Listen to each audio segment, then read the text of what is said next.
Welcome to Talking Peace with the Western New York Peace Center, being recorded by Think Twice Radio in the home of the future, also the home of our producer and friend, Richard Wicca. Thanks, Richard.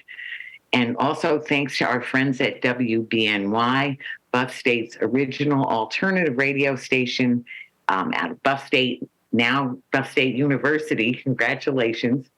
And when I'm thinking of gratitude and thanks, I do think of our Indigenous friends and how they open everything up with a Gugino that is appreciating so much our Mother Earth, that gives us everything we need for a happy life in this creation, that gives us all of the living waters and the creatures of all kinds, swimming, flying, four-legged, etc.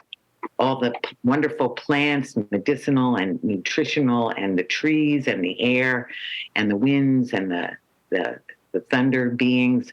So many wonderful things, the stars, the sun and moon, and of course our wonderful creator and all the love that animates, and all the original instructions that we need to follow so that life will continue in this creation. So today we're excited to have a wonderful panel here to talk about Guantanamo and the U.S. prison systems, the U.S. prisons in general, as well as Guantanamo today.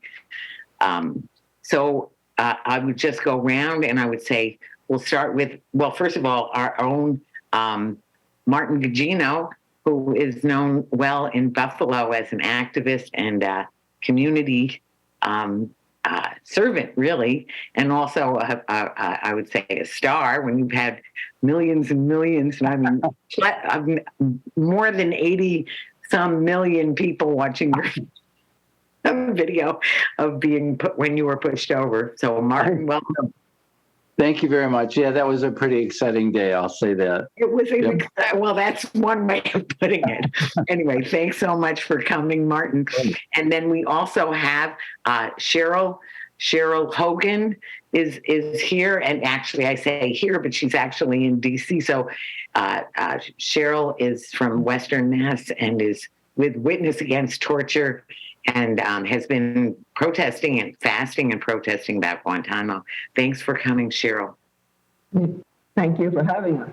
Oh, we're so grateful. And of course, Mike Fiala, who's sitting right next to you, in D.C. again, also from a neighbor from Cleveland Catholic worker and the Witness Against Torture. Thanks, Mike. Thanks for coming. And I will mention that Witness Against Torture is actually housed under the Western New York Peace Center umbrella. Oh, and while I'm mentioning the Western New York Peace Center, I should also mention that I'm Victory Ross. I am the board chair. Grateful to serve in that capacity.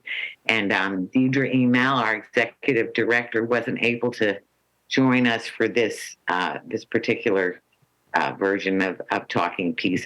But we'll start the way we normally do, which is to think about what are the values that we want to uphold in this topic of Guantanamo and U.S. prisons. So I'll ask you, Martin, if you want to mention a value or two that you think. The corporal works of mercy, justice, and fairness, especially for the poor, towards the poor, or between the poor and the rich.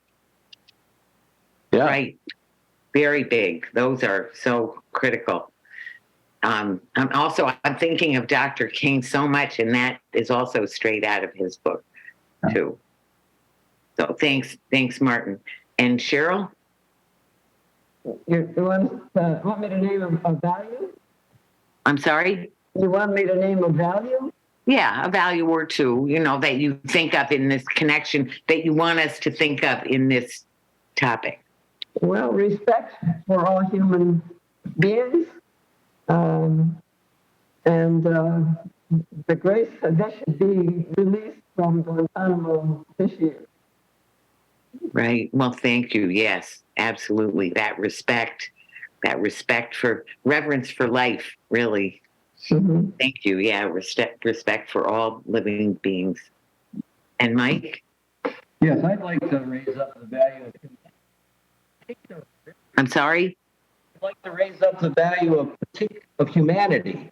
particular humanity, the humanity of the men currently the 35 Muslim men in Guantanamo, and the 779 that were imprisoned there, and the survivors, their particular humanity I would like to raise up, because the survivors actually are suffering often, even as they have been, as they had been tortured and otherwise. So humanity is an incredible shared value, and very particular humanity is how we experience that. And the particular humanity of the men in Guantanamo and the men who have survived.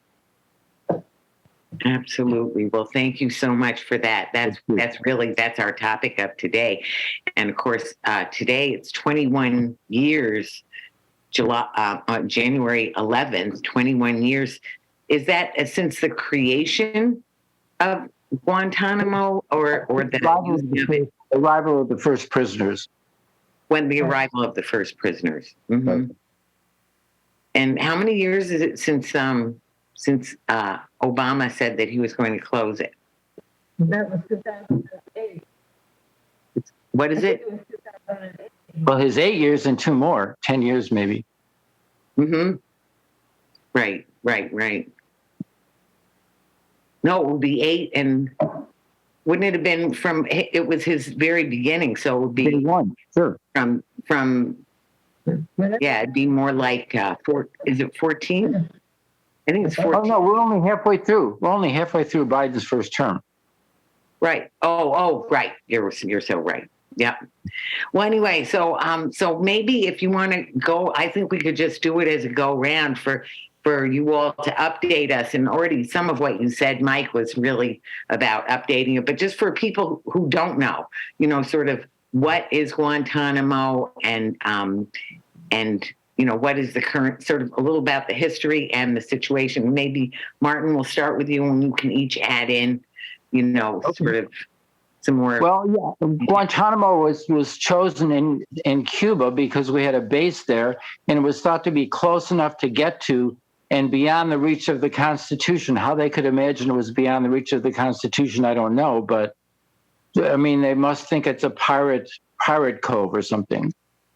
But anyway, so the people are there, and then held incommunicado for the first few years, which is of course a war crime, and then eventually a habeas corpus petition surprisingly got granted, and the names began to trickle out, and some people began to get released. But still, the early people, the early general who was in charge of it, invited people to come and look at the base, but very quickly that got changed to a cloud of secrecy over the whole thing, because it was much less trouble if everything was out in secret. So, and then that even amounted to not being able to get letters from the families, or the families not knowing that they were there, or letters saying, I love you being scratched out as being top secret. And it's really horrendous kind of nonsense. And so, Sherrill, what would you add about what some of the history or your understanding and of the history of the current? Like Martin said, it was placed in Cuba.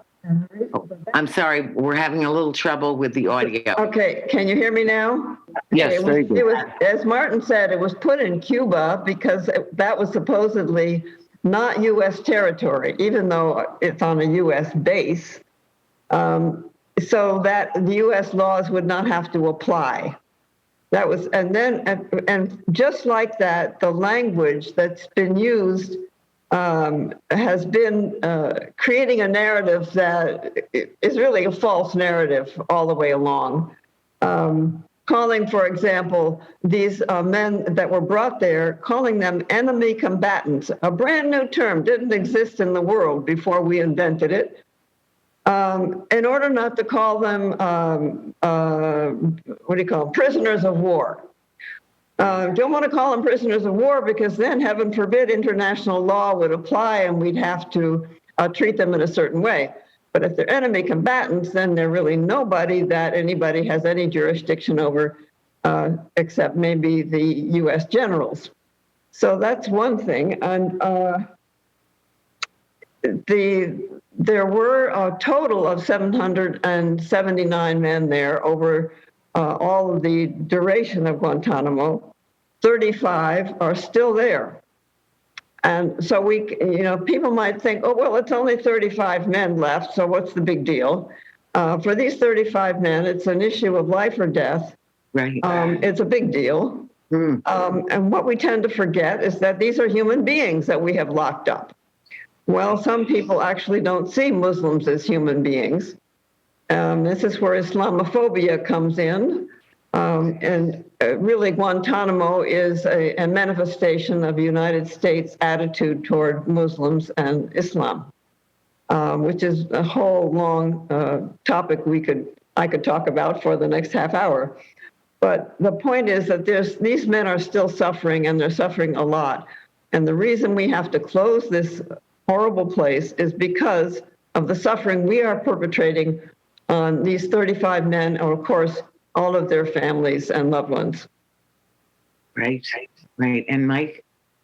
Yeah, I guess I just would add that I think Witness Against Torture sort of finds itself starting at that point in 2005, saying they are going to go to Guantanamo and try to get into the base to say, hey, we are torturing people there, and the men are having a fast, a hunger strike, because they are not being treated decently. So Witness Against Torture, about 25, I think mostly Catholic workers, went to Guantanamo to say, hey, we want to get in because these are human beings. They are on a hunger strike, and we need to be in a shared humanity with them. And then Witness Against Torture went back in 2015 at Thanksgiving to highlight again that still it hadn't been closed, and we need to find a way to connect. So I think it's helpful to say there were people in the United States rising up on many levels saying we need to become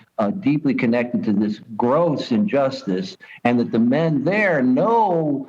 And then Witness Against Torture would hear that the men heard about that and heard about the Witness Against Torture coming to Guantanamo and feeling great hope and power in that connection. One lawyer, we heard a story recently of one lawyer saying, oh, they knew you were doing this and it was an important connection. So that human connection was extremely important, that people in the United States recognize this gross injustice. So I'd like to add that part. Well, thank you for that part. And the one, it makes me think of just how it started in the beginning. One of the ridiculous things, and of course, it's as you were saying, Sherrill, a manifestation of extreme Islamophobia, and that racism and bigotry and et cetera, that the way that people ended up in Guantanamo was this reward that the U.S. had put out for anybody who was supposedly a terrorist or something. So they had no requirements, no proof needed, it was just sort of anybody needed to bring somebody and say, hey, here's a terrorist. So I take, some helpless person, my neighbor that I don't like, say, hey, he's a terrorist or something. And so these people, it was just haphazard, arbitrary. There was no reason for the vast majority. There was no even small reason other than somebody wanted to get the reward. And then once they were in there, they were in there. And there was no, if there had been a good case against them, then they would have tried them. And they did. There was some efforts to try them, wasn't it? Weren't there a few? But nobody got convicted of anything. And as you said, everyone has suffered so much. Even the people who've been released had such a torturous, terrible time, and for no reason. So, go ahead. And there was a group of people from the autonomous province of Xinjiang, the Uyghurs, who were called terrorists by the Chinese. Right. And so we happily called them terrorists too, because it was convenient, because so many of them had been turned in for the big bucks, really. They got tremendous amounts of money for turning in strangers. And why not turn in these people? And they all got shipped to Guantanamo without any kind of review on overseas. They just got, it was easy to send people to Guantanamo and really difficult to get them out of Guantanamo. There was just no review. So, and those people are all long gone. They're all, I don't know if they're back in China or where they are, but they're not in Guantanamo any longer. Right. Oh, and just also say there. Oh, sorry. Finish. Go ahead. They're not back in China. They were sent. A few of them were sent to Palau, a little island, and the island in the South Pacific. True. That's Tiny true. little place. I mean, the injustice of that alone is to me, is striking. And I also, we learned just these last few days, we had amongst us some wonderful speakers, one of whom was the Muslim chaplain. His name is James E. He was the Muslim chaplain at Guantanamo from 2002 to 2003, U.S. Army chaplain, all right? Mm-hmm. And he revealed to us that people knew, he's found out later, that people knew that those first arrivals at Guantanamo were not terrorists, that in fact, they hadn't done anything. But here they had built this whole structure and this whole myth about who was there as the worst of the worst. Mm-hmm. So they realized that they had to put some terrorists there so they could say that there were terrorists there. So in 2006, they found 14 people that they thought they could actually pin that label to, and took them to Guantanamo so that they could say that there are terrorists in Guantanamo. That is such a fabrication, such an invention, and it just shows the twisted nature.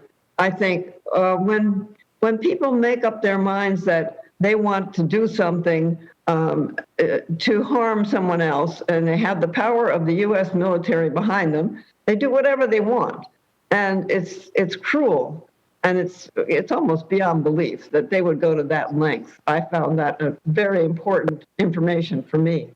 Right.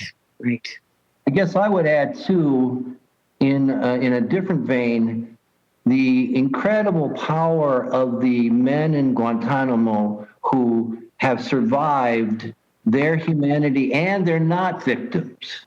Mansour Gaddafi spoke to us, and he said in this really powerful reflection that if you want to hold on to your humanity, you will be tested. And the chaplain said, when you have good times, you are tested in one way, and when you have bad times, you're tested in a different way. Mm-hmm. And what happens when you're tested is whether you'll hold on to your humanity. And so these men, many of them, held on to their humanity such that they weren't victims. They remained persons. They got to know sometimes their guards, and they speak about Mahamadou Slahi actually has a friend who's a former guard who has visited him 3 times at Guantanamo. So we don't want to have a monolithic sense that these men in Guantanamo were simply victims. They were abused and mistreated and tortured, right. But they held on to their humanity and were able to stand up as persons requiring and requesting that they be treated as human beings and not as victims, and they weren't guilty, and they requested that they be charged and tried, and they were not. And so these basic requirements, in some sense, they were saying, we expect from America, the United States, to practice the democracy and the law, the rule of law, and we aren't getting it. And so, particularly Mansour, his vitality and warmth is such a powerful witness to me that I say to myself, this is an example of how being tested and tried under fire, what it is like to stand your ground and be a human being. So that's what I'd like to highlight.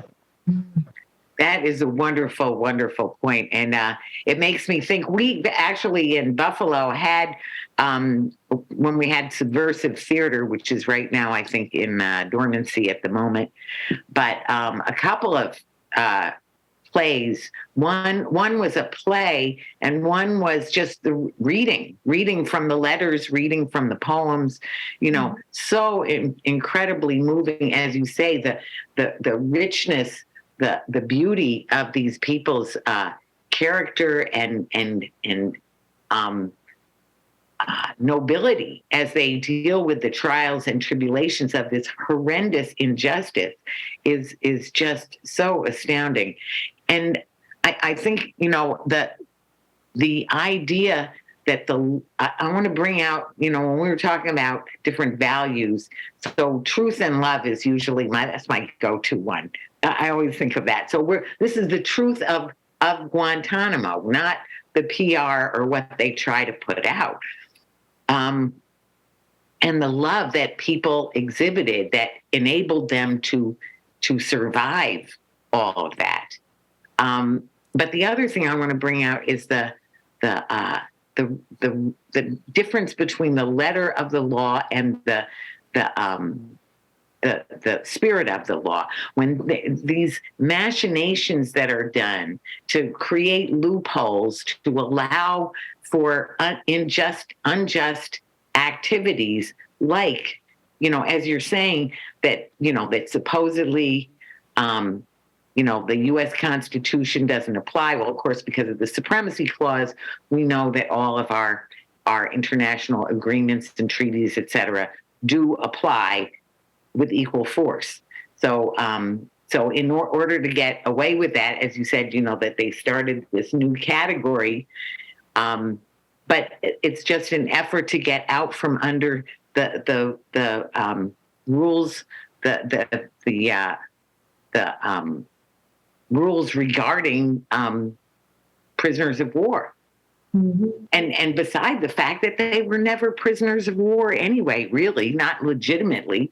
They were just, it was just a mad dash for cash or for prisoners. So a mad dash for prisoners on our side and a mad dash for cash by some of the, less principled people. So it's just, this lack of principle that is so stunning in looking at what happened there, what has happened there, and what's still happening there.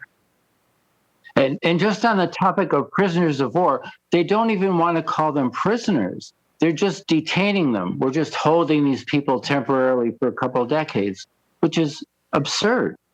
And the notion, the prisoner of war term really came out of the earlier wars, where it was a kind of professional courtesy that one soldier would realize that the other soldier was being compelled to do this and wouldn't necessarily look at him as some kind of devious enemy who really believed in Adolf Hitler or whatever it was, but was doing so was being compelled to act as he was, and so was treated with some kind of decency as if he were a human being, which of course he was a human being.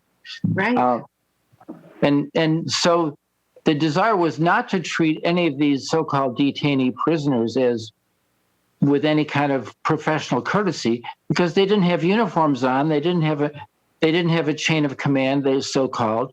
So they were unlawful enemy combatants, meaning they were fighting the invasion, and you're not allowed to fight the invasion. Why are you not allowed to fight the invasion? It's just nonsense piled upon nonsense. Right. Yeah. Well put. Sherrill? I'd just say also inhumanity piled on inhumanity. Oh, yes. Yes. Yes, indeed. Yes, indeed. A bit about that cruelty because I'm sorry? The cruelty that's happening now is that plenty of these detainees that are still there have been cleared for release. It's been decided that they are no longer or never have been a threat to the U.S., and therefore they should be released. That's been decided. And yet they're still there. Now, how cruel is that? You tell, and they're told, They said, oh, you're cleared, and you should be able to go home now. But then they're not released. They're still there. I mean, How cruel is that? And Right. these men some of them were tortured. So they live with trauma every day. They're traumatized people, and they're not helped with that trauma. The longer they're kept there, the more time is up. Right. I would add that some of them have been cleared for release for 10 years. Right. And so that kind of clearance is the United States has to do the diplomatic work to find a legitimate place for them. Because, for example, in Yemen, that might not be a place for them to go back because it's the U.S. Saudi based. The U.S. has supported the Saudis in their war against Yemen, and therefore it's not a place you can actually send them back to. Well, the U.S. has to do the work either to stop supporting the Saudi war, which is the first and foremost thing, but also to find a decent place for them to go. And so that's a part of the issue that I think Andy Worthington brought this up very well in sharing all the details, that this should be a much more open process, that the U.S. is describing the work they're doing to do this so that it's not like, hey, we just trust us.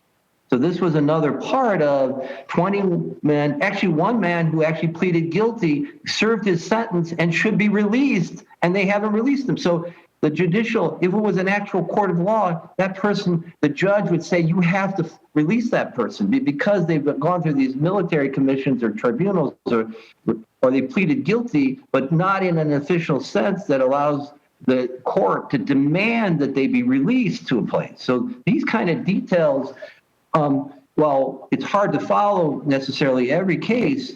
The issue becomes clearly the U.S. has not done the work to make this a sufficiently public issue and resolve it. And so some of us went to the Senate, into our particular senators, to request that they make, a clear movement in this direction. And we went to Senator Brown's office and said, this should really be an occasion for moral leadership. The sheer fact, this is not something complicated. It's not, in one sense, political at all. It's simply right to release these men. And it is actually recognized by the international community how egregious this is, that what we've done. So and it's a simple rightness of it, that these are human beings that should be treated decently, and that's the offense that should be addressed, and that the senator could easily make that a moral case without it being something problematic. Right. Well, but one of the things it's a no-brainer, right? Yes, it is. Why isn't it closed? And why are those men languishing there? And I think there's two very huge reasons why we still have Guantanamo.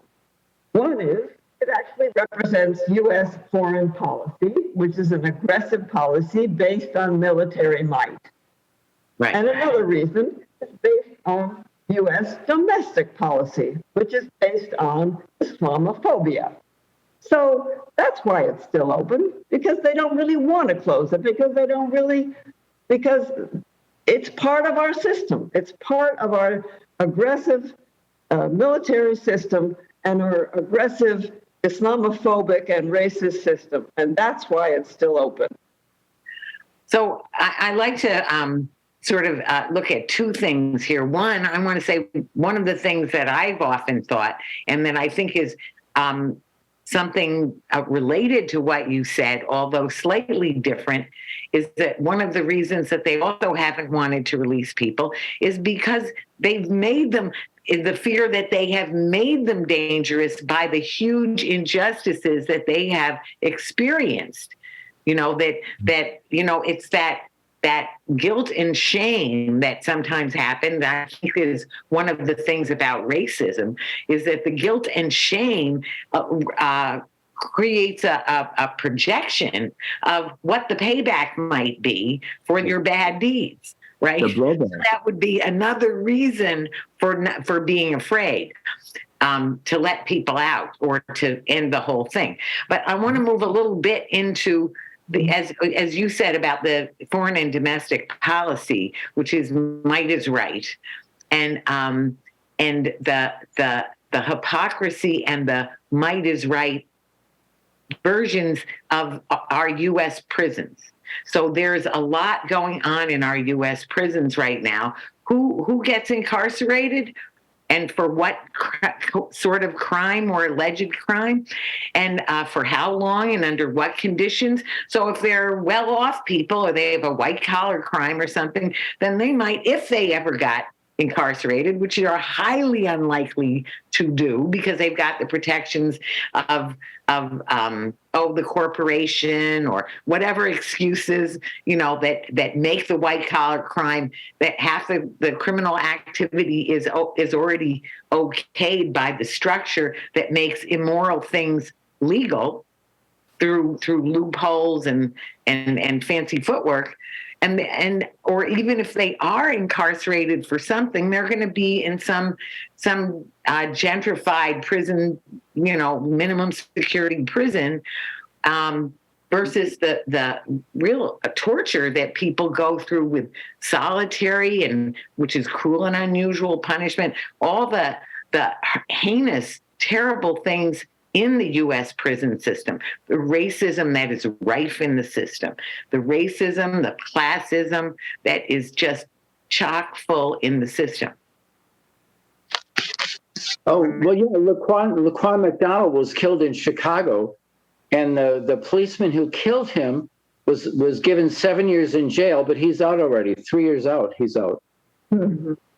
So that's just kind of a question of is there justice, or how serious is the search for justice? Right. And again, what are the systems? What are the systems that support locking up black and brown men by the millions and leaving them there? This is basically a country based on racism, based on slavery. Right. We can't. So it's like no wonder that things are very slow to become anywhere near humane in our prison system, and they're of course far from humane at the present time. And right. It's mostly black and brown men who are proportionally, and they are they outnumber the white prisoners, and it's just part of our DNA. And yet we know that there are thousands of us out here saying no to this system, saying this is not acceptable, and we're not going along with it. And my hope is that young people are finding new and different ways to protest as we older people move on, because they see it. Young people are going to probably die from climate change. They see that. So it's our job to keep this issue alive, especially the issue of these 35 men left in Guantanamo. And one more thing, very important to mention, there's now a fund being raised, money being raised to help the men who have been released, have been relocated to other countries, who have been abandoned by the U.S. and by the countries which accepted them, such that many of them cannot travel, they don't have passports, they have still not seen their family members, they don't have any medical insurance, they don't have employment. This is what we've done to people who were innocent, who did nothing. Right. So there's so much to do, and yet there are many of us indeed who are saying no to these systems. So I would add along those lines that Witness Against Torture handed out this particular flyer, which was today. I'll read it from you. Today, this is a quote from President Biden, June 26, 2022. Today, I reaffirm the United States dedication to eliminating torture and supporting its victims.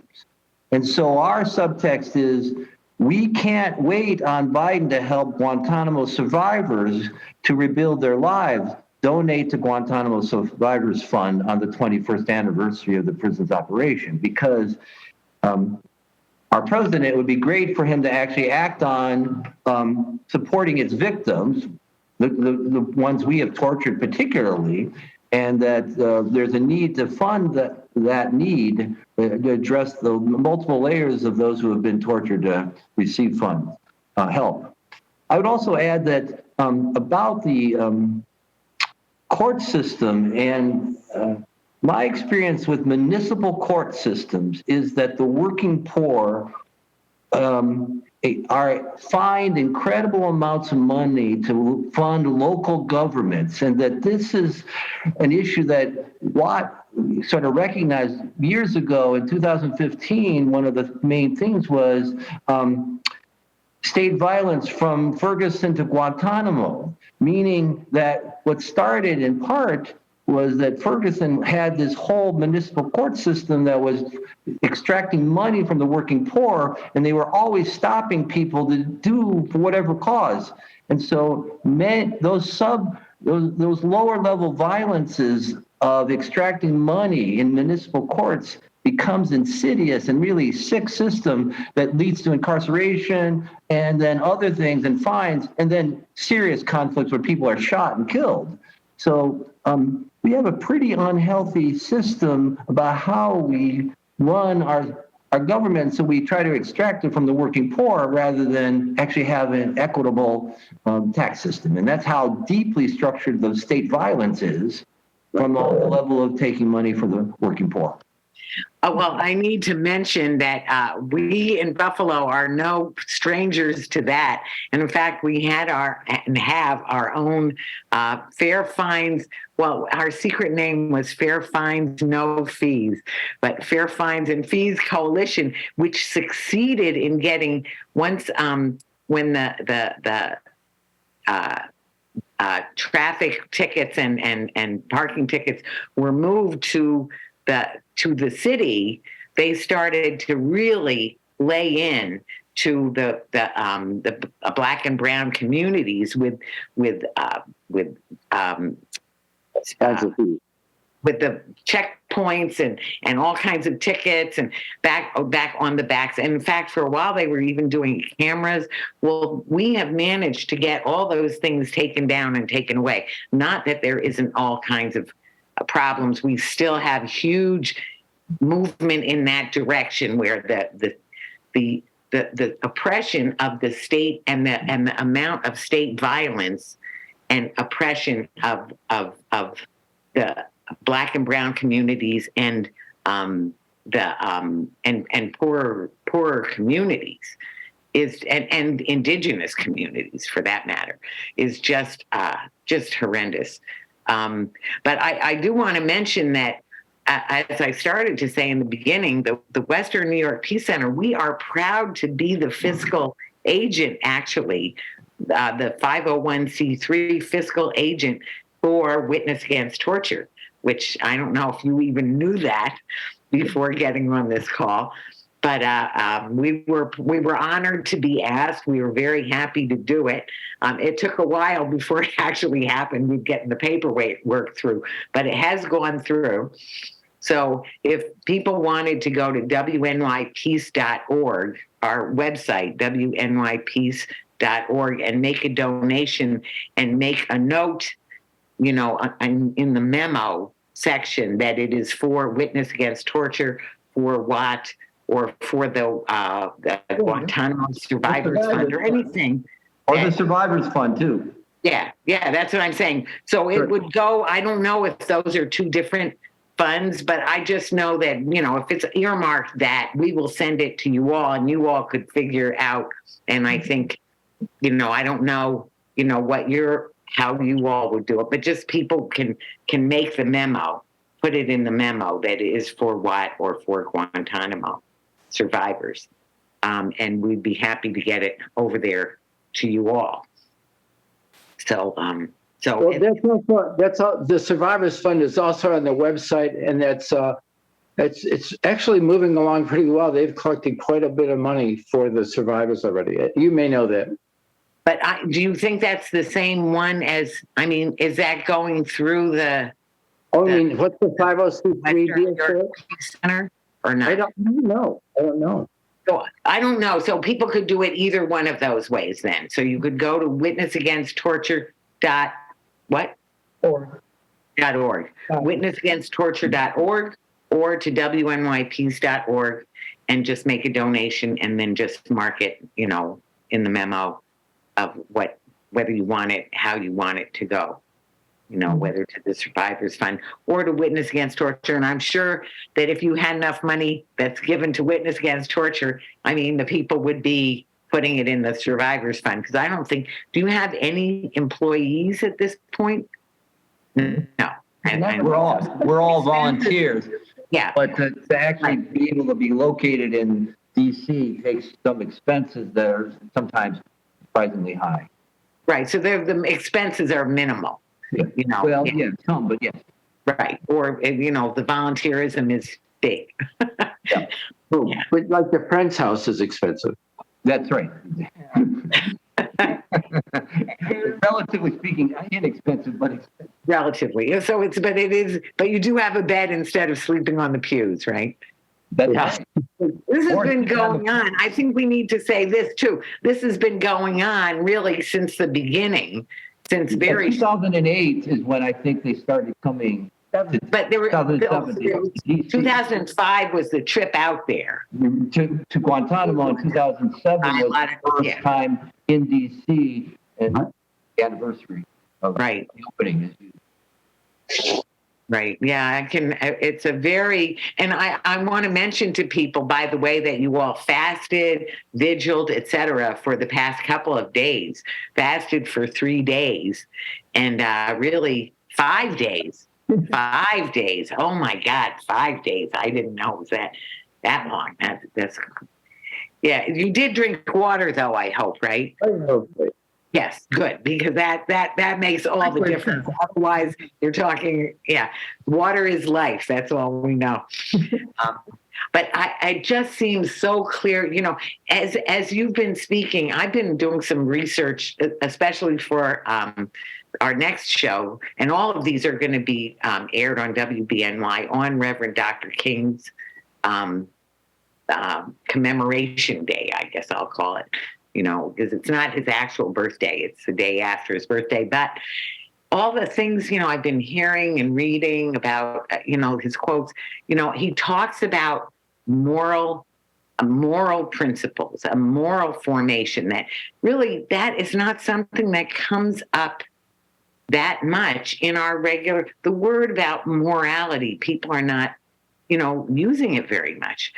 Principles, values, sometimes, and those are very similar things, but certainly, you know, he said it's always the right time to do right. And the obvious right and wrong, you know, about this whole situation and about the state-sponsored violence and the oppression of you know, the lower classes, of the less resource moneyed classes, I should say.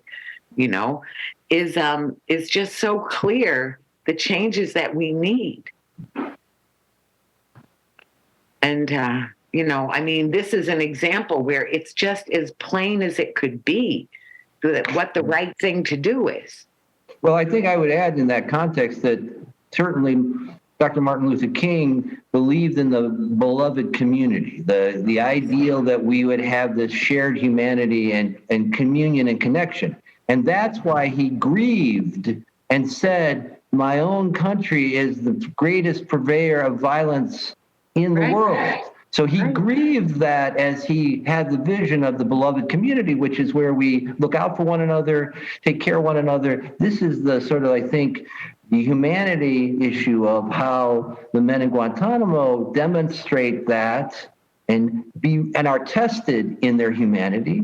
And that Dr. Martin Luther King believed in and practiced. And so we all take we all take that energy and that example to carry with us when we're doing this work. Clearly, his legacy is central and is always at the forefront of that spirit that he learned from Gandhi, and that this is the beloved community is really what he envisioned for the United States and actually for the world. And so that's the kind of value and the implementation, putting our bodies on the line for that, in some sense, in the same tradition as the civil rights movement and other examples. Right. Right. There's just such a, go ahead, Sherrill. Yeah, just some of the allies that joined with Witness Against Torture were not the only ones who are protesting Guantanamo. And I think listeners should know that many organizations are in coalition, especially around bringing this issue to the fore on January 11th. And some of those are the Center for Constitutional Rights, Right. which provided many, many lawyers for the men in Guantanamo over the years, Yeah. and been a very important support for them. Mm-hmm. And Amnesty International has taken on, also has represented some of the lawyers from there. Defund Hate, SOA Watch. These are just a few of the coalition members that worked to put together a program for today, and who keep this issue alive. And I just also want to say that, as I said before, I think there are thousands of us who don't accept the systems that we live in, and I would even dare to say millions. I mean, there are millions. There are some people who just don't know anything about it, but there's lots of people who do know something about it. But it's just the traction, the multiplicity of issues.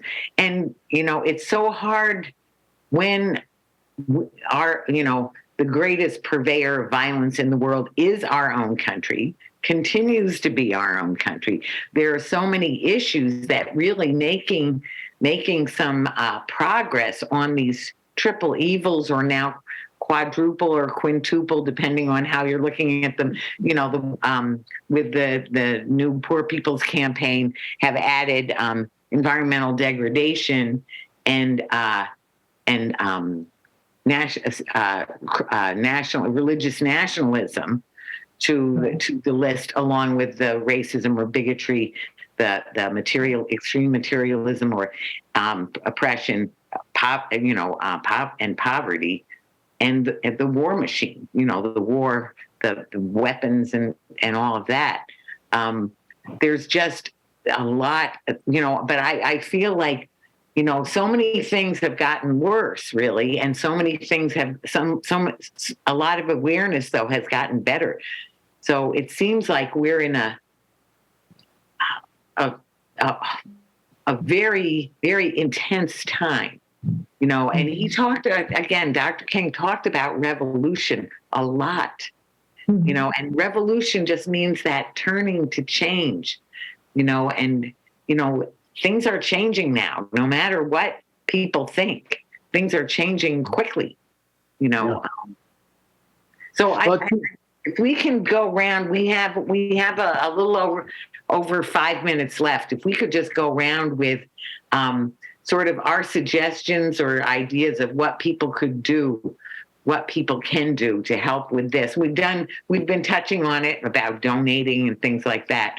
But so I want to go, you can repeat some of that, or just any other ideas of things, ways that people can help. And I want to say the Western New York Peace Center is proud to be part of that coalition also. And I'm only sorry I wasn't able to go down there, and Martin too. But anyway. But I would say there are two things. One is keep on doing whatever you're doing, or because as Chris Hedges said before the Berlin Wall fell, nobody had an idea that the next day or the next 2 days the wall would fall. It just did. If you just keep hitting away, all of a surprise, overnight, it will fall over. And so that's something to be encouraged by. And of course, educate yourself on the the laws and so on. But you mentioned Center for Constitutional, is it reform? Right. Right. Yeah, they've been working since the very early days on trying to unscramble and undo all the confusion that the Department of Justice has been trying to throw into the whole thing. And without their almost, knocking their heads against the wall, things could be a lot worse out. We could be a lot worse off. It could be a lot more gruesome kind of picture down there. So I would say support that group, especially because they're doing really almost thankless, except it's not thankless because the prisoners thank them. So I'm sure that's gloriously wonderful, but it's very, very important work to try to keep the judges' minds straight on what the law is. So, Absolutely. Thank you, Martin. Sherrill? Yeah, I think every community, well, maybe not every community, most communities do have some action group, somebody who's trying to somebody that's working on an issue, and just get into that issue. I think it's really important to realize that all the issues are connected, and we need to keep talking about that. We need to keep saying, how is Guantanamo connected to the border wall down there on Mexico border? And how is it connected to the fact that we send billions and billions of dollars to keep the war in Ukraine going? And how is it connected to our aggressiveness against China? And everything is connected. It's the climate. Oh my God, everything's burning up. It's all connected. So keep that in mind. And if there isn't anything happening in your community, call a little meeting of your friends and you could get something going. Unbelievable how easy it is. I hope I'm being naive. Some communities are pretty close, but if you have any friends, get together and see what's going. Martin got that going very quickly, a small demonstration here, but you're so right. And especially if you're singing our song on the Everything is Connected. Absolutely. The difficulty is you then try to work on everything, but not all.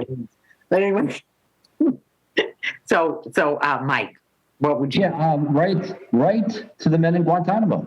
There is actually on Witness Against Torture's website their names and how to write to them. It's a powerful way to connect with them. Number two, clearly we need to educate ourselves and to have those conversations among our friends, like when we're just hanging out with them.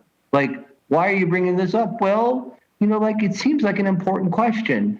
And as we talk to people, as we've learned something, we don't have to be overwhelmed by it. We can start to talk about it. And so it becomes common knowledge among all we connect to that this is an important conversation. When we went into Senator Brown's office, we started talking to the people right there about the issue, right? At the very beginning, you want to have each person hear a small part to prick their conscience and to help them be stimulated. So those are pretty simple things to do. And then as you get involved, it'll become clearer the next steps. Yeah. Thank you. Yes, those are all such good suggestions. Go ahead. Yeah. Thank you, Vicki, for the program. Thank you to Vicki, to you, to the NYPC Center for your work and for having this media, to having our voices be heard. Because we definitely need you. We need media to carry these stories. So thank you. And just to add to that, that's the way the men's voices in Guantanamo are brought. It has to be through us, so we forefront them, and this is the format. Right. excellent. Right. And Martin, what were you going to say? Oh no, I just think it's wonderful. It's a good opportunity to discuss Guantanamo on the anniversary. So of course it's good. Yeah, it's so good. And I'm sorry that we had a couple of people who might have joined us that the parallels with the U.S. prison system, for all that they kept it out of the United States, still. Right. So it was even worse in all kinds of ways. But then there's so much that's so wrong, that is so bad and so wrong, where we've got more people by number and by percentage incarcerated than any other country in the world. So, but as you said, it's all connected to all our other issues too, and there's plenty of them. So, but we're working on them, and thank you for that. About you never know when that change is going to come. What's going to be the what do they say, the 100th monkey, or it's going to be the tipping point. That moment. And a friend of mine, a friend of ours, that says, it's happening, like right now. This, as much as it doesn't seem like it's happening, it is happening. It's exciting. Well, I want to say I am so grateful that on top of your fasting and all your activity, and Martin, you just got over COVID, and all the things that people have been doing and doing for years and years too. I couldn't be more grateful that you've taken the time. And Richard, thank you for putting this all together. And WBNY and Martin, and actually what the indigenous people, they say Nyahweh, and it means thank you, but it also means that great gratitude for all of it, not a personal thank you for a thing, but that goodness, that recognizing all that goodness. They say Nyahweh, and then the people say Nyo. So thank you so very much. Very grateful to you. This is Talking Peace. We couldn't be more grateful. Talking Peace, and we've been talking peace in truth and love.